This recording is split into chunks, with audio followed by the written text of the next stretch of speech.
Every bride before her had answered the question exactly as she was told to, and it was the terrible, rehearsed perfection of it, that first told Prudence Calloway someone in this house was lying. She stood in the corridor outside the library at Esmery, with a stack of the dowager's letters pressed to her ribs like armor, listening through a door left open a careless inch. And she would remember, long afterward, that she had known before she ever crossed that threshold that the asking of the question mattered less than the answering of it, and that the answering would undo her. The heat of that late August week lay over the house like a hand pressed flat to the chest, and through the inch of open door came Lady Cassandra Vane's voice, low and warm as poured honey, coaching the fourth bride of the morning on precisely what to say when His Grace asked what she would have of Esmery, were it wholly hers. "Say the roses," Cassandra was saying. "Say you would have the roses moved nearer the breakfast room, where the light is kindest." Men remember small mercies better than large ones. It makes them feel discovered. Prudence had heard 3 such coachings already that week, without meaning to, and each time she had told herself it was none of her affair, and each time she had believed it a little less. 19 days remained until the Michaelmas quarter day, on which Linnet Vane would turn 16, and on which, by the terms of a will old Prynne, the solicitor recited so often the servants could recite it back to him, the guardianship of the girl and the whole unentailed fortune of Esmery would pass out of her brother's hands forever, unless he stood married by then. It was not a fact anyone said aloud in company. It was a fact everyone in the house carried anyway, the way a bruise is carried, tender under the ordinary clothes of the day. Prudence had come to Esmery 8 months before as companion and secretary to the old dowager, a post she had taken because it paid enough to eat and because no one in a great house looks twice at a companion. And looking twice at people was a thing Prudence Calloway had trained herself out of wanting, the way a person trains a limp out of a walk. She was 24, plain in the particular way that made hostesses seat her at the foot of tables and forget she could hear the head of them, and she had spent so many years being useful and unseen that she had very nearly persuaded herself she preferred it.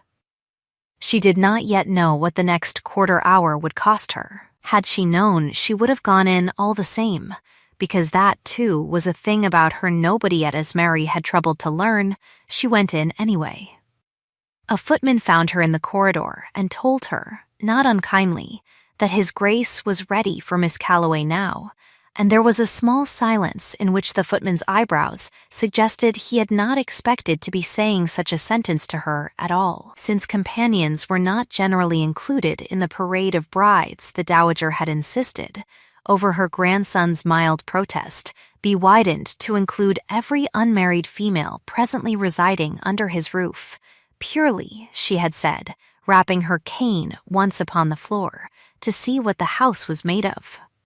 Prudence set down the dowager's letters on a hall table, smoothed a wool skirt gone thin at the hem from 4 winters' wear, and did not permit her hands to shake, because shaking hands told a room things a still face did not have to. She thought, as she crossed toward the library door, of her father, dead these 6 years, and of the thing he used to say to her over the estate books when she was a girl too young to understand why a column of numbers should matter to anyone.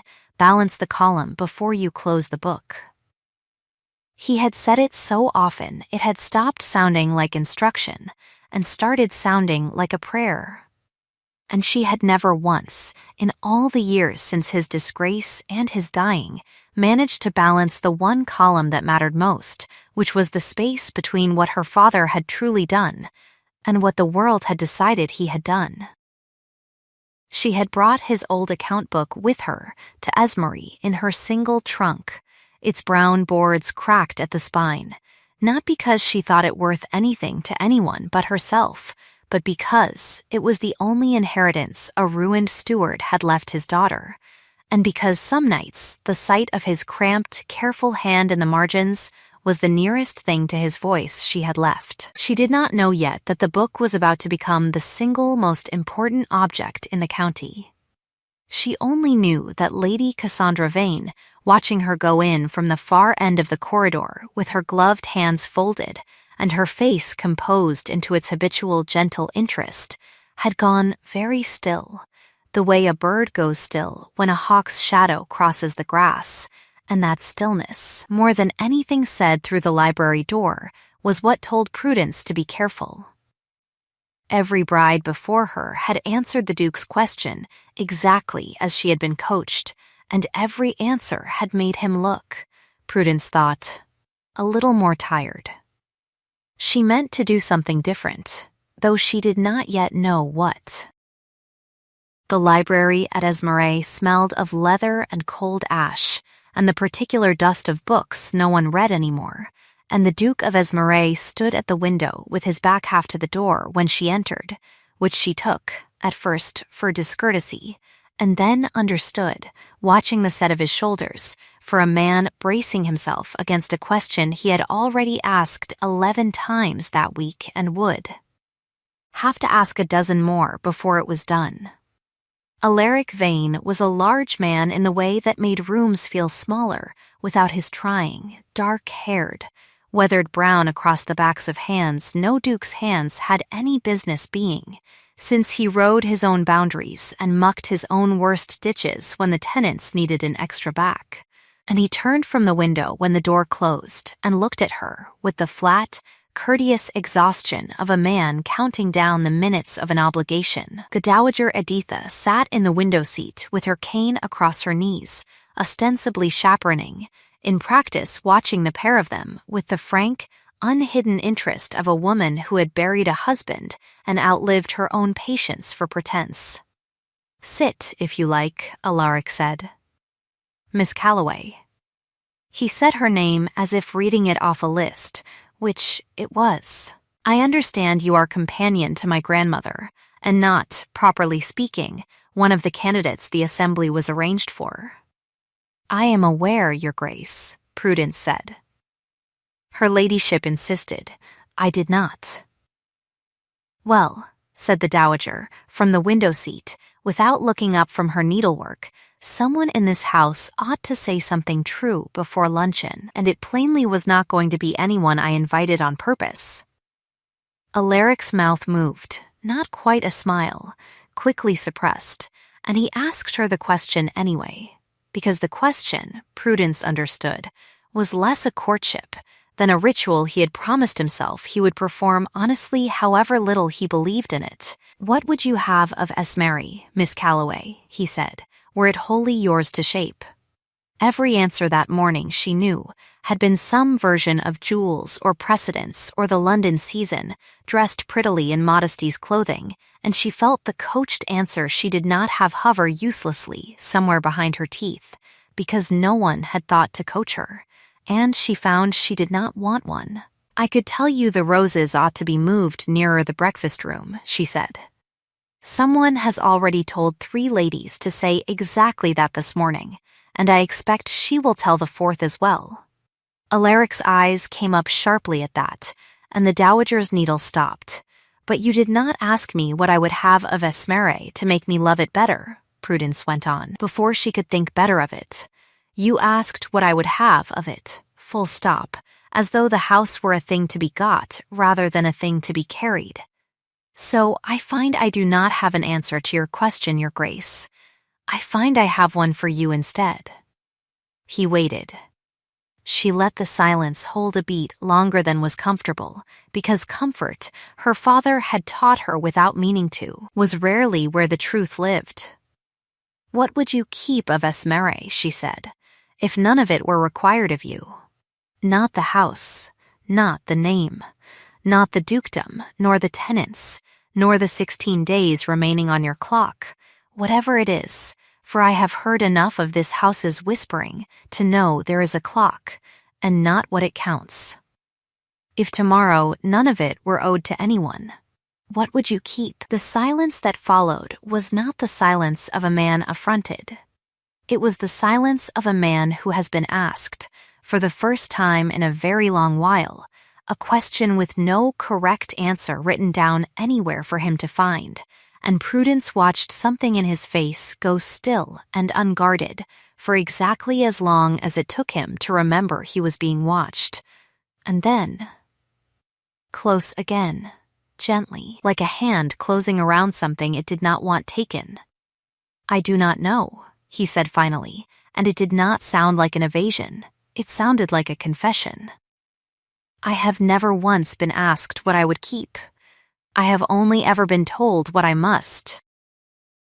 The dowager in the window seat made a small sound that might have been satisfaction and might have been the beginning of tears, and covered it by rapping her cane once against the floorboards and remarking, to no one in particular, that plain women kept better accounts than pretty lies, and it was a scandal it had taken the house 4 days and 11 candidates to discover as much.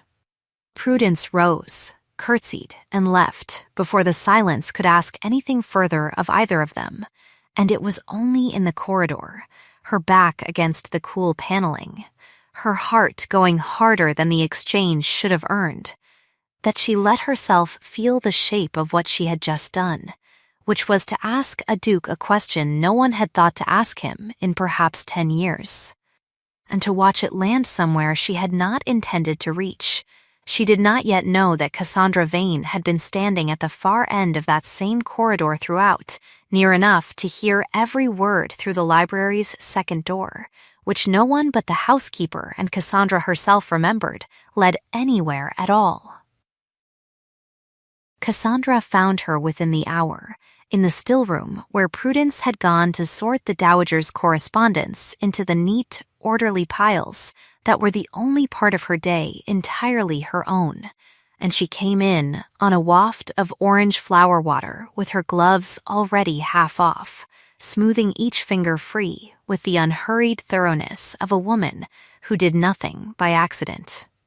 She was, by any honest measure, beautiful, in the particular immaculate way that made other women's imperfections feel like carelessness rather than misfortune, and she smiled at Prudence the way she smiled at everyone, warmly, from a distance of some years' practiced control. "That was a bold little performance," she said, setting one glove down upon the table between them, as though laying a card, asking His Grace a riddle instead of answering him. "I did not think a companion would have the nerve, or, frankly, the standing. I meant no offense," Prudence said. "I am sure you did not mean it," Cassandra agreed pleasantly. "Meaning is such a fragile thing, though, is it not? Once it has left one's mouth and gone wandering about in other people's ears. I only wonder whether you have considered how very comfortable your position here is, Miss Calloway, and how very easily comfort can be mislaid. Her ladyship is fond of you. Fondness is a lovely thing, right up until the moment it is inconvenient." She said it all so gently, so nearly kindly, that a stranger overhearing might have mistaken it for concern. And that, Prudence understood with a small, cold drop beneath her ribs, was precisely its design. "Kindness," Cassandra added, drawing the second glove off finger by finger, "is only ever a debt not yet called. I find it wisest to keep very few people owing me anything at all."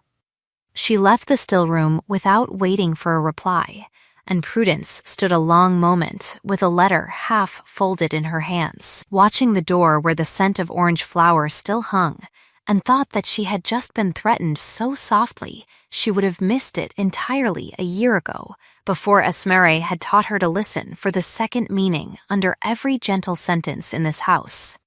The household, in the days that followed, buzzed with the ordinary business of an assembly winding toward its end, gowns compared, dances counted, and below stairs, Prudence learned from the second footman while delivering a tray she had no business delivering herself, a wager running in a battered black book kept behind the boot room door, odds shortening daily on which lady His Grace would choose, with Lady Seraphina Holt, presently favorite at even money, and the footman added, lowering his voice with the particular relish of a man handing over gossip he considers a gift, a dark horse now quietly gaining ground below stairs that nobody upstairs had thought to write into the book at all. He did not say her name. He did not need to.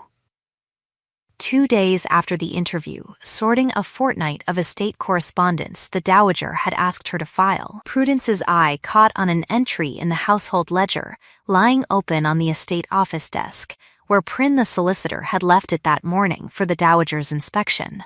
A column of figures relating to a drainage improvement on the home farm, and something in it snagged at her the way a loose thread snags at a fingernail before the mind can say why.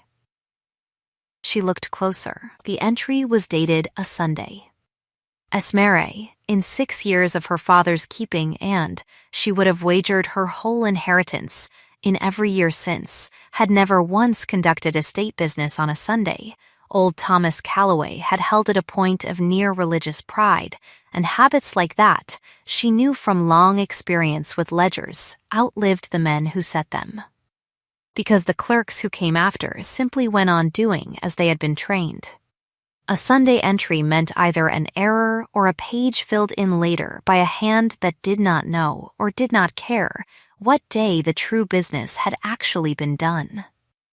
She copied the date into the small notebook she kept for the Dowager's affairs, told herself it was very likely nothing, and did not believe herself even as she thought it.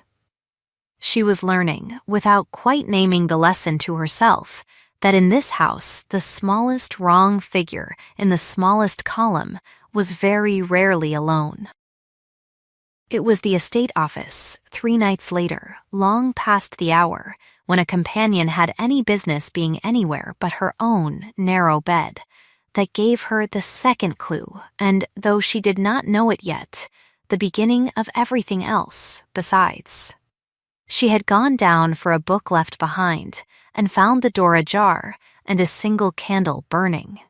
And Alaric Vane bent over the drainage ledger with the particular scowl of a man doing arithmetic he does not trust and cannot yet disprove. He did not send her away. He looked up, considered her a moment with the frank, unhurried attention he had not spent on her since the library, and said, without preamble, that Prynne had told him her father kept these same books once, and kept them better than any steward Esmere had employed before or since, and would she look at this column and tell him honestly whether he was going mad, or whether the home farm really had spent £40 on drainage tile it did not appear, by his own count of the tile laid, to have received. She sat, because refusing felt smaller than the question deserved, and because some part of her that had gone quiet for years woke at the sight of a column of figures the way another woman might wake at music.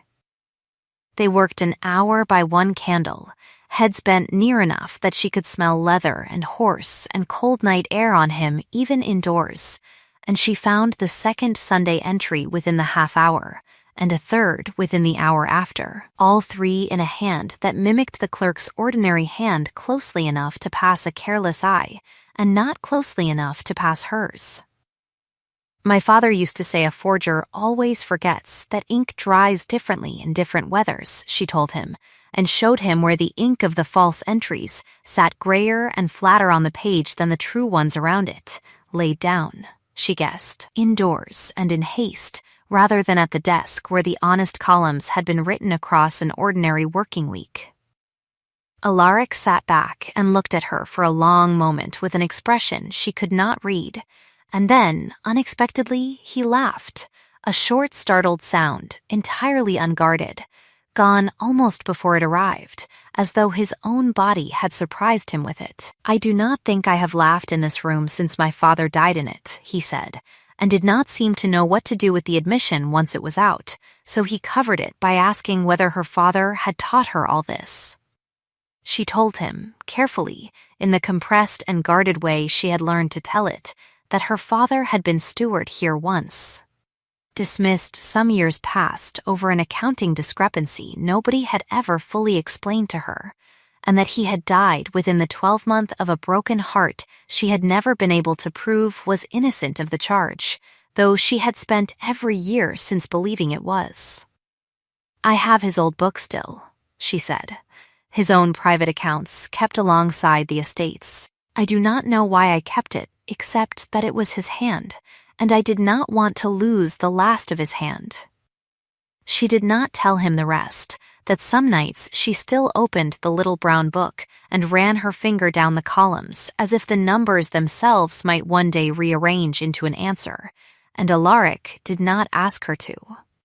Though something in his face told her he had heard the door left ajar behind the sentence and chosen, for that night, to let it stand closed. The estate office grew warm and small around them, the candle burning low. Two people who had spent years being useful to houses that scarcely looked at them finding, without either quite naming it, that the other looked. The trap, when it closed in public, which was its whole cruelty. 10 days remained until Michaelmas, and the Dowager had arranged a dinner to mark the assembly's final week, the long table glittering with candles, and the particular brittle gaiety of people counting down a clock they were pretending not to hear, when Cassandra Vane rose partway through the second course with a folded paper in her hand and the gentlest smile in the room, and said she hated, more than anything, to spoil so pleasant an evening, but that a matter of the estate's honesty could not, in conscience, wait upon dessert. She had found, she said, turning the paper so the candlelight caught it, certain irregularities in the home farm accounts, irregularities in a hand she was very much afraid she recognized, having had the misfortune, years before, of discovering nearly identical irregularities in the hand of a steward once employed here, a man named Calloway, whose daughter, she added, with a small, sorrowful shake of her head, as though the words pained her to say, now sat companion to the Dowager, and had, by her own admission to at least one servant, been alone with these very ledgers on more than one recent night. She did not accuse. She was too skilled for accusation. She merely laid the paper upon the table beside the Duke's plate, and said, very gently, that blood so often told, did it not, whatever a person's own intentions, and that she thought the house owed it to itself to look carefully rather than sentimentally at who had access to what. The table's silence had a texture to it, thick and considering. 3 dozen eyes swinging toward Prudence at the table's lower end with the swift, cruel arithmetic of people recalculating a woman's worth in real time, and Prudence sat very still, her hands flat and steady in her lap, though her pulse hammered loud enough, she was certain, to be heard down the table's whole length, because she understood in that instant. With the particular clarity of a blow finally landing after its long swing, that her own gift, the very thing that had let her catch the Sunday entries, the very thing her father had given her in place of a dowry, had just been turned in Cassandra's gloved hand into a blade pointed at her own throat. Alaric had gone very still as well, his eyes moving from the paper to Prudence and back, and it was the stillness, more than any word he might have said, that frightened her most, because she could not tell, watching it, whether it was the stillness of a man withholding judgment or the stillness of a man arriving at one. She left before the fish course was cleared, because staying had stopped being a choice she could make with any dignity intact, and Alaric found her an hour later in the corridor outside the Dowager's rooms, his face drawn into lines she had not seen on it before, not angry, which she might have borne more easily, but wounded and torn, and trying visibly not to be either. "I do not believe you did it," he said, without preamble, which was, she understood even through her own hurt, a kind of gift, and then he added, more quietly, "But I cannot prove that I am right to believe it, and a man in my position cannot afford to be merely right in his own private heart while the whole county watches him be wrong." She did not weep.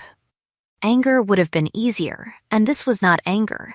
It was something colder and more exact, the particular grief of being disbelieved by the one person she had, without quite deciding to, begun to hope might see her whole. "Then you had better decide which you trust more," she said, "your own eyes or her ladyship's paper. Because I will not spend what remains of my dignity convincing you of a thing you ought to already know." She left him standing in the corridor, and if her hands shook once she had turned the corner where he could not see them, that was a thing she permitted herself only there, only briefly, and never again. Cassandra came to her the following morning with an offer wrapped so gently in concern that it took Prudence the length of the conversation to recognize it for the bribe it was: a generous pension, a respectable post as governess in a distant county where no one had ever heard the name Calloway, and, unspoken but entirely clear, silence about ledgers, about ink, about Sundays, about everything. "It would be so much kinder to everyone," Cassandra said, folding her hands, "if you simply went quietly, before anything more painful had to be said aloud." Prudence looked at her a long moment, at the smooth, immaculate face and the gloves already half drawn on for departure, and said that she would not, that her father had taught her to balance the column before closing the book, and that she did not intend to close this one with a debt still owing, whatever it cost her to keep it open. It cost her, within 3 days, everything she had. The darkest of it came on a morning of driving rain. 12 days become 9 become, now only 4, when the housekeeper found a small enameled brooch belonging to the dowager tucked inside the lining of Prudence's own trunk, precisely where a search would be sure to find it, and precisely where Prudence had certainly never put it. And the accusation that followed needed no speaking aloud from Cassandra at all, since the discovery did all her work for her. Alaric was sent for. He came, grave and gray-faced, and looked at the brooch and at Prudence and said nothing for a long moment that told her, more than any sentence could have, exactly how far the doubt had crept into him, however much he might wish it had not. And she understood then that she could not out-argue a doubt seated so carefully over so many days, not with words, not standing in a rain-loud hall with her trunk open before the whole assembled household. She took only her father's book, refusing all else, and walked out into the rain without a cloak, because asking for one felt like asking for a mercy she had decided. In that moment, she would rather do without than beg for. The last thing she heard as the great door shut behind her was Lynette Vane's voice, high and furious and entirely unlistened to, insisting that Prudence would never, and being hushed by someone older who did not believe the girl had any evidence beyond affection. She walked the 3 miles to the village in the rain and took a room above the posting inn with the last of her own small savings, and she sat that night with her father's brown book open on the narrow bed before her, running her finger down his careful old columns as she had done 100 times before. It was only then, turning the book nearer the candle to warm her cold hands, that she saw what 6 years of grief had kept her from ever truly looking for, a second, fainter set of figures beneath the visible ones, written in a paler ink that had sunk into the paper's grain and waited, all this time, for a light held at exactly this angle to bring it back to the surface. Her father had not merely kept his own accounts, he had kept, hidden beneath them, a record of every discrepancy he had found and been unable to prove in the last frightened months before his dismissal, dates, sums, and beside 3 of them, in his own small, cramped hand, initials that were not his own. She did not sleep that night. She sat with the candle guttering and her father's ghostly second ledger open before her, and understood, with a clarity that felt almost like his hand closing briefly over hers, that she had been carrying the proof of everything for 6 years without ever knowing it was there. A knock came at her door near dawn, soft and urgent, and it was not the innkeeper.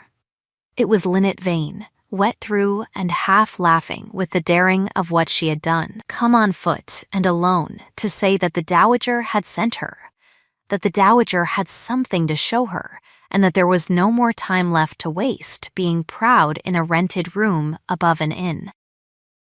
The Dowager Editha, it transpired, had spent the 4 days since Prudence's dismissal doing precisely what a woman of 70 years' practiced patience did best, which was watching everything and saying almost nothing.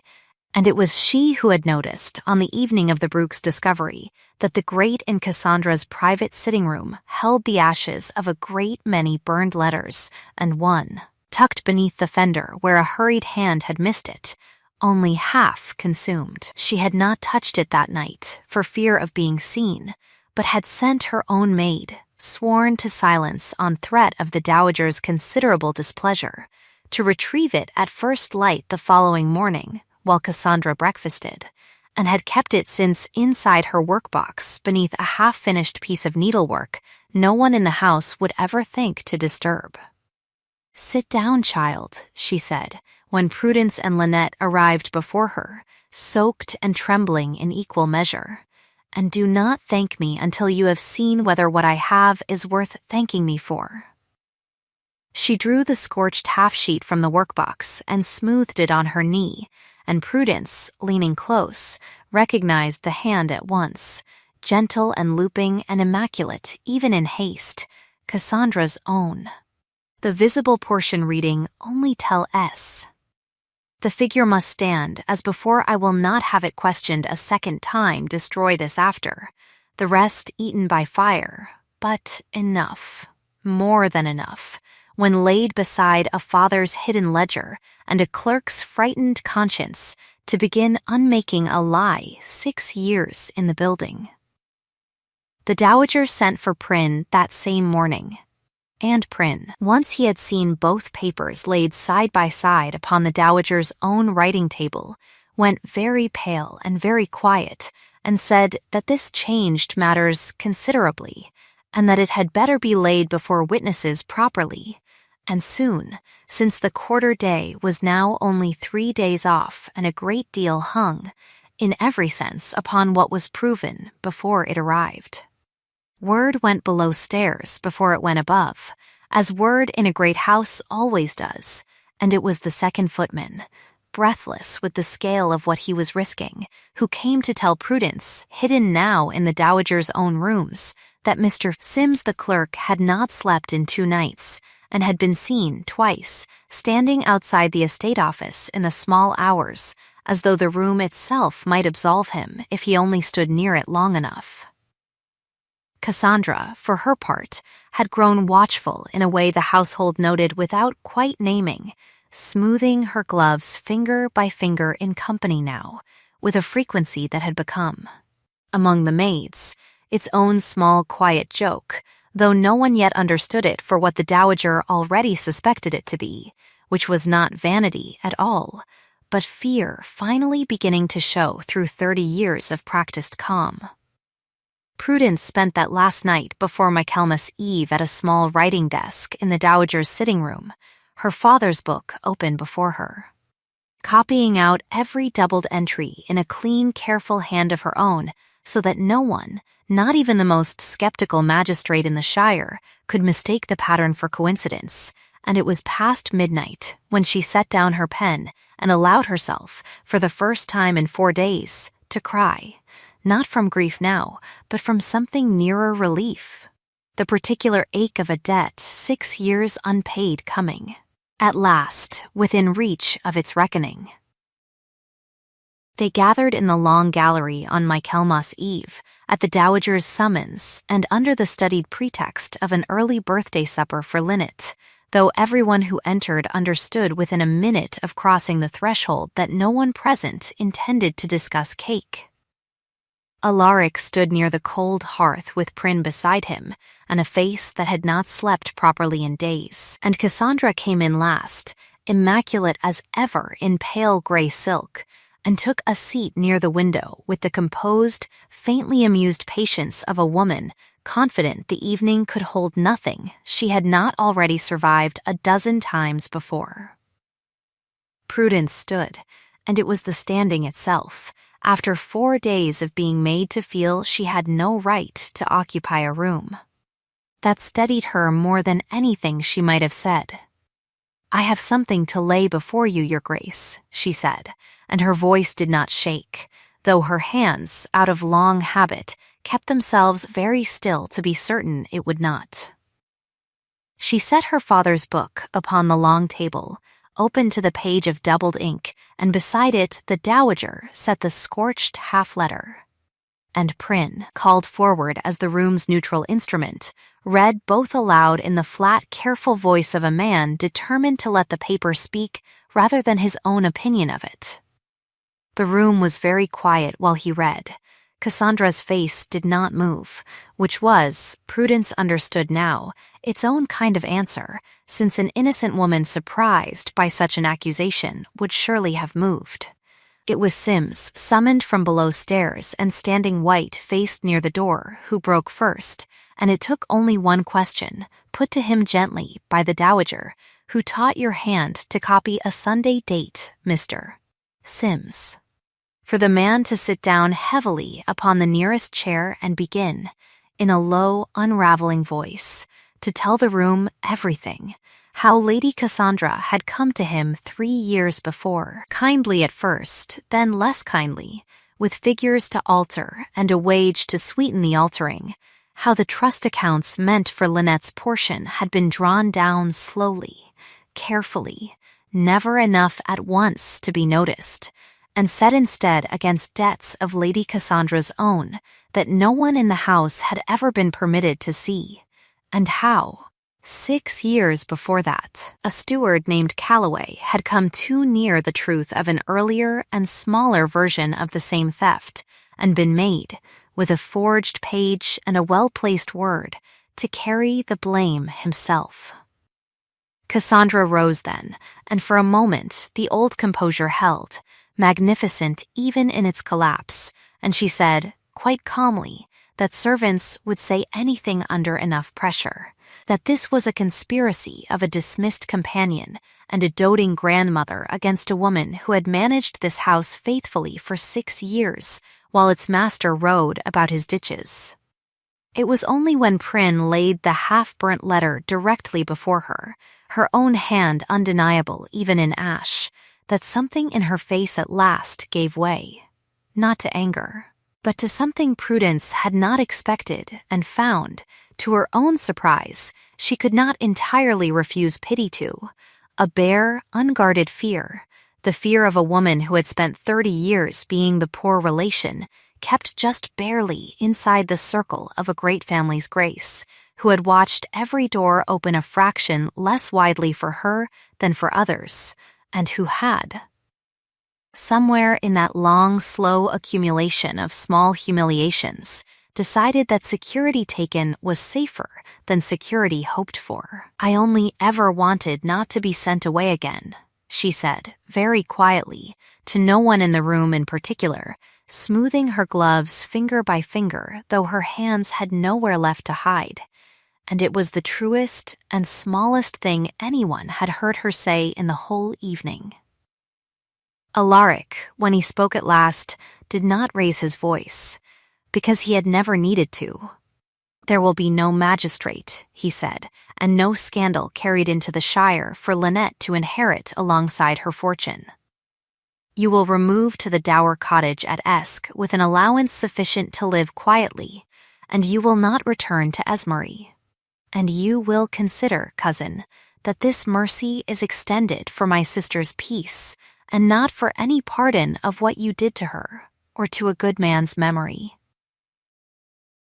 Lady Seraphina Holt, seated pale and rigid near the far wall through all of it, rose then unbidden and said, in a voice gone thin with her own long-held shame, that she too had been coached, that her family's debts had been quietly known to Lady Cassandra, and quietly used, that the necklace she wore that very evening was paste and had been for 2 years, and that she recanted.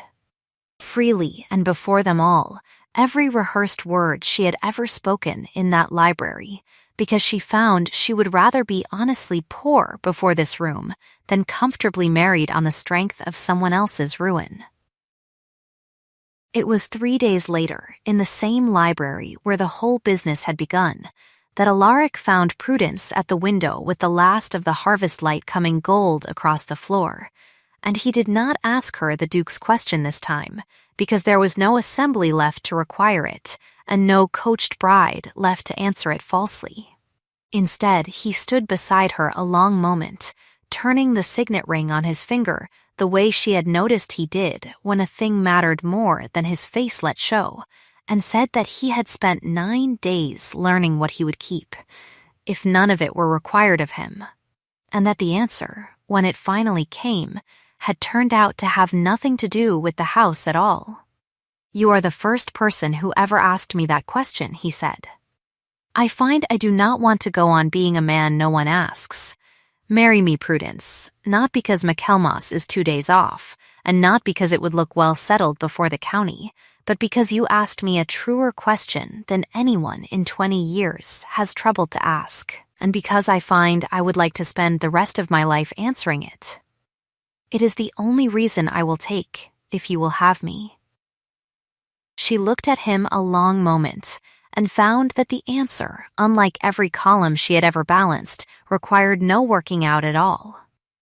"Then you had better ask me properly this time," she said, and let him. The wedding, 3 weeks later, was small and plain by the county's later account of it, held in the village church with no more than 40 souls present, the dowager weeping openly and blaming her eyes on the season, Lynette standing as the only attendant with meadow flowers in her hair, and below stairs, that same evening, the boot-room wager book was finally closed and paid out at last.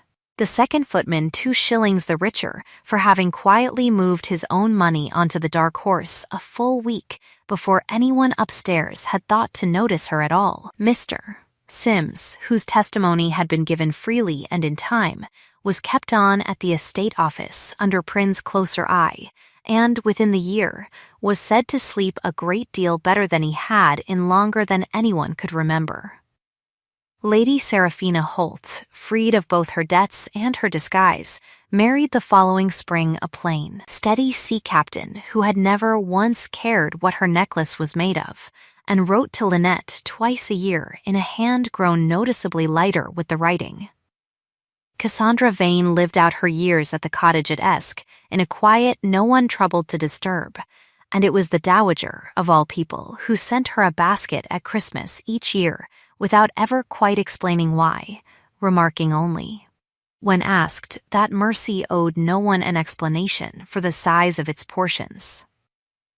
And Lynette Vane turned 16 that Michaelmas with her fortune and her guardian both intact, and grew, in the year that followed, into the particular fierce brightness of a girl who had once walked 3 miles alone in the rain for someone she loved, and never once regretted it. It was very near a year later, on a morning of the same late summer heat, that Alaric found his wife in the library once more, a small dark-haired shape already asleep in the crook of her arm, and asked her, half in earnest and half for the old pleasure of hearing her answer, what she would have of Esmeré now that it was, in every particular, wholly hers. Prudence looked at him a long moment, at the window's gold light lying across the floor exactly as it had the day everything began, and asked him, instead, the only question she had ever really wanted answered. "What would you keep," she said, "if none of it were required of you?" He did not have to think this time.